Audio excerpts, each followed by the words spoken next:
Well, this is the car Craig Lowndes drives every second Sunday, but you probably know that because you see it on telly. But what does the V8 Supercar legend drive every other day of the week? Well, let's ask him. This Craig Lowndes Special Edition VF Commodore. Well, what's in it, Craig? Well, you got a red line underpinning, so engine, 6-litre V8, you got the gearbox, the transmission, the 20-inch wheels, bigger Brembo brakes, paddle shifts, heads-up display, and even a signature on the dash. Sounds like a V8 Supercar for the road. Let's take them for a spin. What? I'm going to take them both for a spin? You can take them both. Cool, let's go.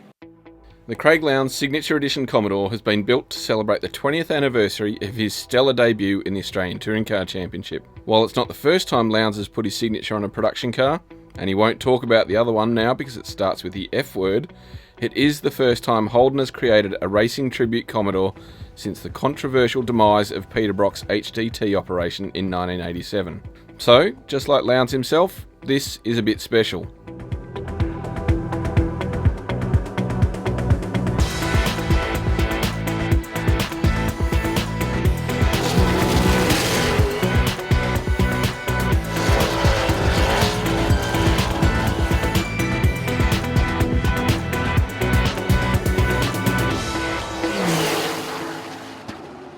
Holden will build just over 230 examples in either Heron White or Red Hot, costing from $57,990 plus on-roads for the 6-speed manual or $60,190 for the auto, which now comes with steering wheel paddle shifters. Now that is a fair bit cheaper than his Red Bull Racer, which costs around $450,000 to build. That's because everything on it has been designed for one person and one purpose, for Lowndes to be the fastest man on the track. Where the road car has a 6-litre V8 producing 270 kilowatts, the race car has a smaller 5-litre with about 30% more power. Now V8 supercar teams keep their figures a closely guarded secret, but it is estimated the race-bred motor generates around 470 kilowatts, all the way up near its 7,500 RPM rev limit. Other significant differences? Well, the wheels are actually smaller at 18 inches compared to 20s on the road car, but the brakes behind them are bigger. The 6-speed manual gearbox is mounted between the back wheels and has a sequential shifter, and the race car weighs around 300 kilograms less. Just as his Red Bull Racer is cared for by a horde of specialists, each of the road cars will be hand-finished by a team of technicians at Holden's South Australian factory, where they will fit its unique body stripes, black roof and spoiler.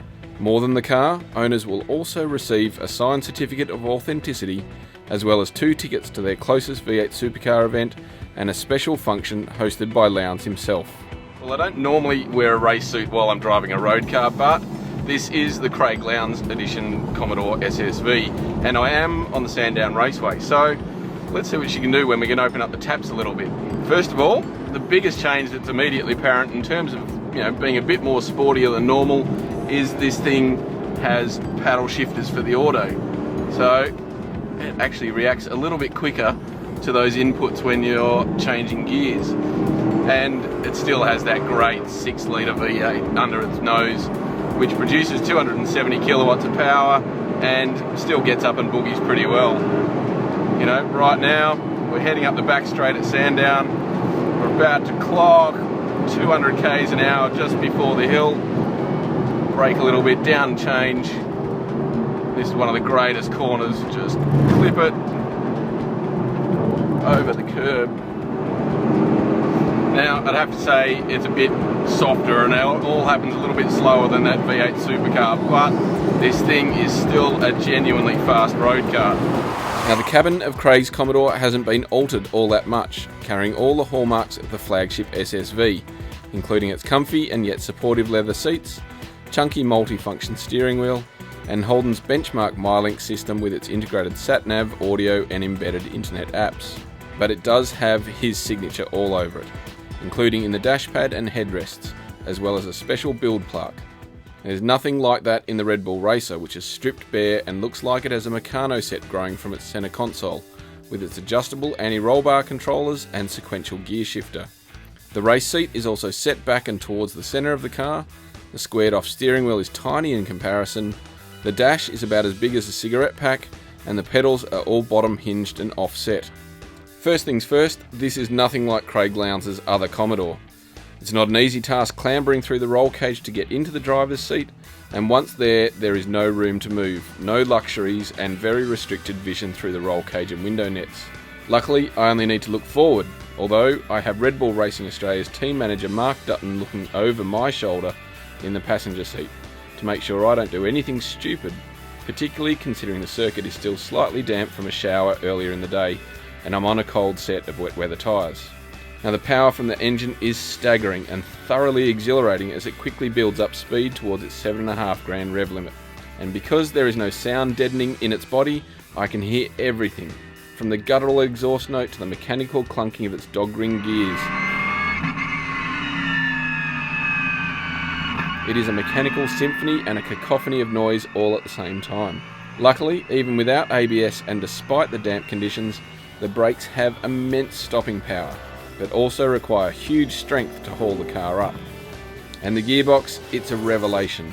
There's no need to use the clutch pedal on the way up, as flat changing requires just a flick of the wrist. But there's a bit more skill when slowing down to match the revs and prevent it from locking up the rear tyres. As for how it corners, there is little compared to the road car. The steering has minimal lock and yet is super sensitive. The suspension is stiff yet soaks up the bumps like a limousine. And despite the wet weather tyres and slippery track, there is still masses of traction under acceleration. Wow, now that is an unbelievable experience, but what's plainly obvious is that this isn't anything like the Craig Lowndes Edition road car. Well, it just simply amplifies everything up to 100. The brakes on this are phenomenal, the power is just unbelievable. Big, grunty V8 engine just comes on so strong. And the gearbox, well, you only literally have to flick it a millimetre and it changes gears. This thing is truly amazing car to drive. Well, it's been a rare and privileged opportunity to drive not one, but two of Craig Lowndes' Commodores. I now know why, no matter what the result, he can't help but smile when he gets out of his Red Bull Racer. Similarly, for those who have snapped up one of the Signature Series road cars, they'll be laughing with him, as it is not only a great fun muscle car to drive today, but one that could become as valuable as any Brock Commodore from the past.